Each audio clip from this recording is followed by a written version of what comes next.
In this section, we'll explore strategies teachers and leaders can use to build the capacity to collaborate at a whole school level. We'll look at 3 strategies in detail: building culture, designing great collaborative practices, and implementing collaborative professional learning. In order to build your school's capacity to collaborate well, you need to start with a focus on collective teacher efficacy. It's an essential building block for great collaborative teaching practice, or CTP. As a quick reminder for you, Hattie's effect sizes are summarised here. An effect size of 0.4 reflects the progress you would expect to see a student make in 1 year at school. Any practices that produce an effect size of higher than 0.4 are winners because they're producing more progress than expected. Collective teacher efficacy has an effect size of 1.39, the second highest of any factor Hattie identified in his review of meta-analyses. Collective teacher efficacy refers to a staff's shared belief that through their collective action, they can positively influence student outcomes, including for learners who are disengaged or disadvantaged. It's a teaching community's belief that together they can accomplish great things. It's more than just growth mindset or the belief that as teachers we can make a difference. It's the combined belief that it is us as a community of teachers who cause learning to occur. And this trust in one another's professionalism, commitment, and effectiveness are essential to the growth of collaborative teaching practice across a school. Jenny Donohue is a Canadian educational researcher who's done a lot of work around collective teacher efficacy, and she's identified 6 key features.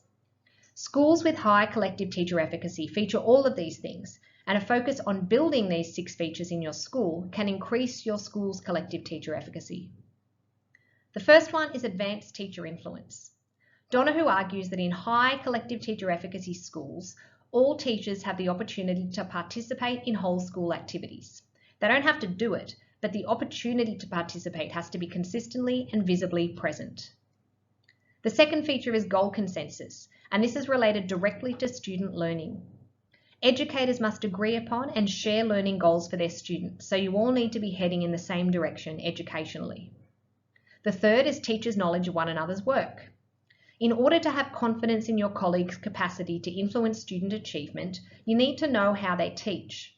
So the open door, enabling observation, discussion of teaching strategies, and even more structured methods of feedback like quality teaching rounds is essential to building collective teacher efficacy. The next feature is that these schools have a cohesive staff. Their educators agree with one another on issues of educational importance. Whatever the approach you take towards nurturing and developing your kids is as a school, everyone needs to be on board. And Donohue's final 2 features focus on leadership. Schools with high collective teacher efficacy have responsive leadership. This means they have leaders who display concern for staff and protect them from issues that detract from their core business, and they respond to these distractions quickly when they do arise. And finally, these school leaders should also have clear, visible systems in place to support students and educators when issues arise that do threaten the core business of learning and teaching. These build confidence in the responsiveness of teaching teams.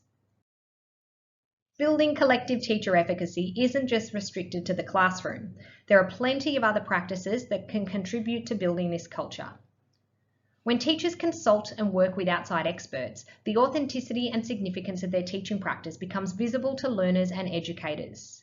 Similarly, building strong learner-teacher partnerships also builds trust and confidence across the school community because learners are more likely to believe in their teachers' capacity to create great learning outcomes for them, and other teachers can see one another's commitment to the students as individuals. Taking a slightly different angle, collective teacher efficacy across faculties or stages can flourish where educators develop a shared understanding of learning goals, agreeing upon what they want their students to know and be able to do at the end of a unit of work, and then articulating their strategies for achieving this. In gathering evidence of student progress towards these learning goals in a range of forms and modes will crystallise and clearly demonstrate the power of teaching practice across the school community, building trust in teacher practice as colleagues see its impact through student work samples and assessment results. So we can start to get a picture of how to build this powerful culture of collective teacher efficacy across your school. With practices like these in place, educators will be able to build trust in one another's capacity to create great learning experiences for kids, and this has a really significant effect on learning outcomes. Moreover, schools with high collective teacher efficacy are best positioned to implement and embed collaborative teaching practices across a school. And with these in place, we'll have a look now at how schools can ensure they are building and embedding the right type of collaborative practices. Once this culture of collective teacher efficacy is in place, the next step is to consider what type of collaborative practices will ensure the positive culture continues to grow. This model of collaborative professionalism from educational researchers Hargreaves and O'Connor is very useful here. It gives us a framework to use to design collaborative practices that maximise impact on student learning and teacher professional development. Hargreaves and O'Connor classify collaborative activities along two continua. The first is a continuum of precision. This refers to the amount of organisation and structure involved in a collaborative activity. The second continuum is one of trust, which is about how naturally the teams work together and get along. All collaborative activities within a school can be cross-referenced along these continua of precision and trust and fall into one of four categories. Where trust and precision are both low, we have an absence of collaboration. Where trust is low but precision is high, we have contrived collegiality, collaborative activities that are highly structured but are run by less functional or engaged teams with lower relational trust. This might be a formal school committee with members who are assigned to participate but who don't really understand or feel committed to its goals. Where precision is low but trust is high, we have informal collaboration, and this is probably the type we see most in schools. This is where you work together with your colleagues because you like and respect one another. You might be invited to co-teach a lesson with a colleague because they're teaching a topic you know a lot about, or you might pilot mark an assessment because you know your colleague doesn't feel confident to mark it by themselves. And where both trust and precision are high, we have collaborative professionalism. Hargreaves and O'Connor consider this the gold standard for collaborative teaching practice, or CTP. Here we have teams with high levels of trust and structures in place to ensure their collaborative practices can run smoothly. They will usually experience a reward response across all SCARF domains, and their relational trust is high. When CTP is designed to enable high trust and with high precision across a school, collaborative teaching practice is at its best.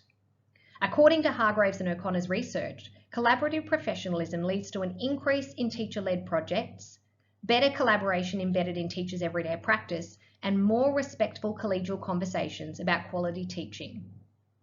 Building collaborative professionalism requires school leaders to make careful decisions when they design collaborative projects and lead CTP, considering both continua in the design process and building structures while also nurturing trust in teaching teams. Having a culture of collective teacher efficacy is a great foundation to start with. Collaborative professionalism should also be used to design collaborative professional learning across your school.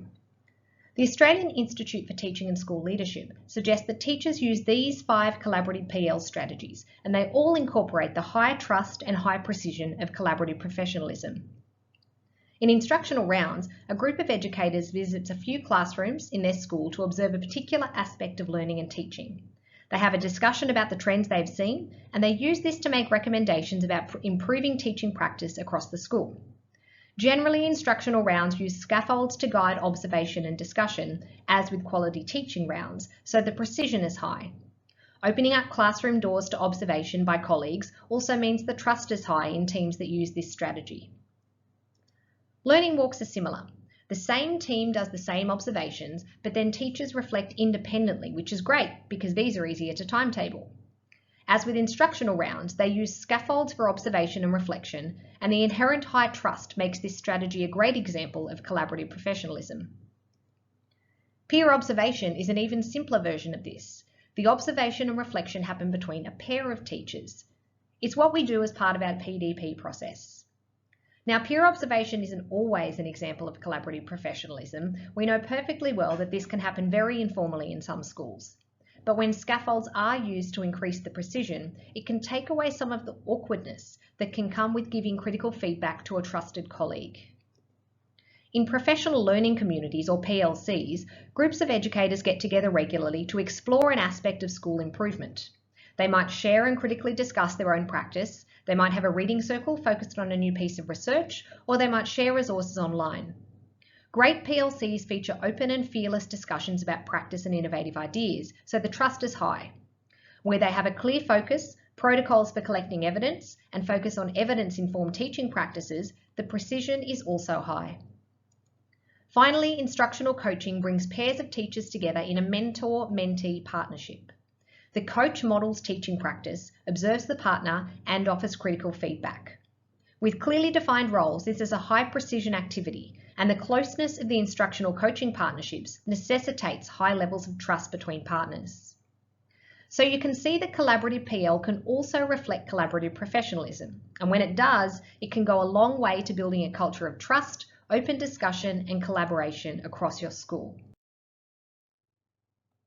Specifically, building a culture of collaborative professionalism can support movement towards excelling within the teaching domain of the CEF.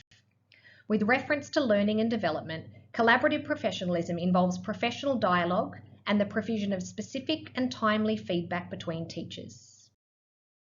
Moreover, collaborative professionalism can contribute to a school excelling in effective classroom practice, as it enables co-planning practices that are coherent, purposeful, and collaboratively designed. And this concludes the section on building capacity to collaborate across your school. We've explored the importance of collective teacher efficacy for both student learning and building a culture that enables great collaborative teaching practice. We've then taken the next step and identified that once collective teacher efficacy is high, educators have to start designing collaborative practices that take full advantage of this and should design practices that reflect collaborative professionalism. We investigated how collaborative professional learning can build the capacity to collaborate, especially when it also reflects collaborative professionalism, and we've aligned all of these practices with the CEF.